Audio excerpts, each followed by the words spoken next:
আজ ছিল Sunday, 9th November 2025। সকালবেলা উঠে দেখি আকাশের মুখটা বড্ড গোমড়া।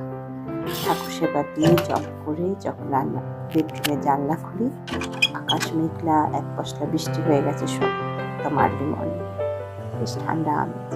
নাইরোবিতে যদিও সবসময় প্রায় ঠান্ডা, তখনই ডিসিশন নিলাম আজকে তো সানডে, বেঙ্গলি লাঞ্চ বানাবো। হবে শুক্তো আর মাটনের ঝোল আলু দিয়ে। দেখুন, আমি তো কোনো মাস্টার শেফ নই, আমি ঘরোয়াভাবে নিতান্ত নিজের মতন করে কিছু রান্না করি, সেটাই একটু দেখানো। হয়তো অনেক খামতি আছে, বাট আমাদের খেতে ভালো লাগে, অভ্যস্ত হয়ে গেছি, ভালোও লাগে বেশ। বিদেশে বসে বাঙালি রান্না করে খাচ্ছি আজকে 23 বছর হয়ে গেল, এটাই বেশ ভালো। আমি বড্ড বেশি বাঙালি ব্যাপারটা আছে আর কি।